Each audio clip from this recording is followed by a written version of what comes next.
देखिए बेटा, मैं आपको फ्यूचर परफेक्ट टेंस की पैसिव बता रहा हूँ। ध्यान इस चीज कर दीजिएगा। इससे पहले जितने भी टेंसेज हैं 7 टेंसेज की वीडियो मैं आपको बना चुका हूँ और डाल चुका हूँ, तो देख लीजिएगा आप लोग यूट्यूब चैनल से। और अब मैं फ्यूचर परफेक्ट टेंस की पैसिव बता रहा हूँ आपको। इसमें एक्टिव और पैसिव। तो एक्टिव में विल है या शैल है प्लस मेन वर्ब की थर्ड फॉर्म लगी होती है। पैसिव में विल है बीन या शैल है बीन प्लस मेन वर्ब की थर्ड फॉर्म लगाते हैं। जब हमारा एक्टिव का सेंटेंस निगेटिव होगा तो विल नॉट हैव या शैल नॉट हैव लगा होगा। विल नॉट हैव या shall not have plus third form. Passive बनाने जाएंगे तो लगाना पड़ेगा विल नॉट हैव बीन या shall not have been plus main verb की थर्ड फॉर्म। ठीक है। यदि अफर्मेटिव होगा तो आप भी अफर्मेटिव बनाएंगे, यदि निगेटिव हुआ तो आप भी निगेटिव बनाएंगे। ठीक है। अब देखिए example, Sita will have written a letter. ठीक है। क्वेश्चन इस चीज का है कि subject, helping verb, main verb and object. अब हम लोग ऑब्जेक्ट को लेंगे। ऑब्जेक्ट हमारा ए लेटर है। ए लेटर को उठा के यहां लाए तो देखिए बेटा ए लेटर, ये लेटर के अकॉर्डिंग हमारा लगेगा will have been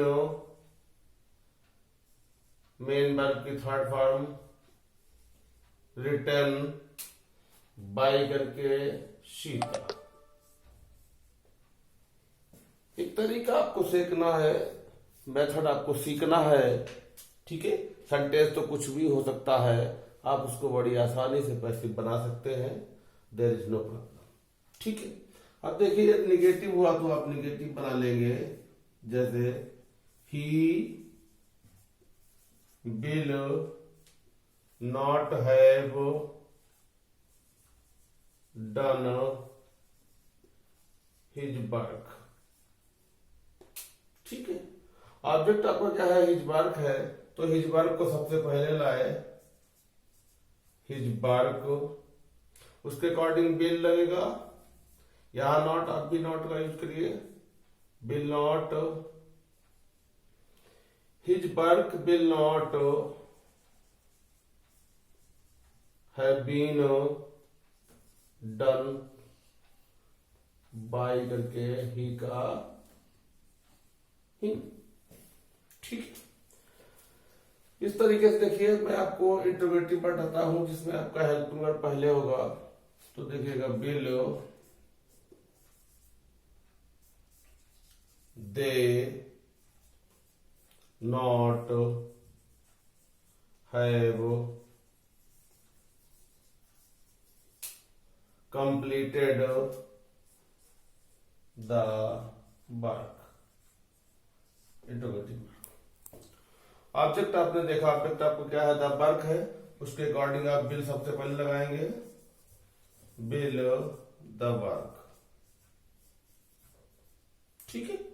bill the work, उसके बाद नॉट है तो आप नॉट लगाइएगा। Not have been completed. ठीक है।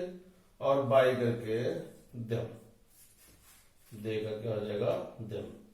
Interrogative verb. ये आपका हेल्पिंग वर्ब हो गया। देखिए बेटा, अब यहां पर इंटरोगेटिव वर्ब है तो why will you not have solved the questions. QUESTIONS questions. ठीक है। why will you not have solved the questions? Interrogative part जो भी है उसको आप सबसे पहले रखेंगे why will the questions, why will the questions, ठीक है। नॉट लगा तो आप भी नॉट लगाइएगा, नॉट हैव बीन सॉल्व्ड और बाई के यू का यूज करेगा, ठीक है। नेक्स्ट देखिएगा, क्वेश्चन सेंटेंस ऐसा है जो हाउ मेनी स्टार्ट होता है, important statement. How many questions will you have solved, interrogative mark. इसमें ऑब्जेक्ट नहीं है, कोई बात नहीं। इसमें जो ऑब्जेक्ट है हाउ मेनी क्वेश्चन पूछा जा रहा वो यहां पर इसमें मिल गया इंट्रोगेटिव पार्ट में, इसलिए कोई दिक्कत नहीं, हम लोग इसको डायरेक्टली बना सकते हैं। हाउ मेनी क्वेश्चंस डायरेक्टली लगा लीजिएगा, will have been solved by you. रही बात आपकी हु वाले सेंटेंस की, हु वाला आपको सब में मैंने बताया, हर टेंस में बताया है, उसी के अकॉर्डिंग यहां भी बनेगा। चलिए फिर भी बना देता हूं आपके लिए मैं। Who will have taught you, interrogative part. इसमें कुछ नहीं है, हु वाले में सबसे पहले बाई हुम लगा दीजिएगा, बाकी कुछ नहीं, किसी कोई भी टेंस हो। यू को लीजिए, यू के अकॉर्डिंग विल हेल्पिंग और लगाइएगा, by whom will you have been taught, ठीक है ना। तो देखिए इस तरीके से अब आपकी 8 टेंस की पैसिव वॉइस हो गई। यहाँ पर मैंने आपको फ्यूचर परफेक्ट की पैसिव वॉइस बता दी। अब नेक्स्ट वीडियो में आपको इंपेरेटिव और बताता हूँ। आप लोग सब वीडियोज को देखिएगा और उनको अच्छे से अपनी कॉपी में नोट कर लीजिएगा, ताकि इन फ्यूचर कभी भी आपको कोई दिक्कत नहीं आएगी। बहुत बारीकी से पढ़ा रहा हूँ, ठीक है।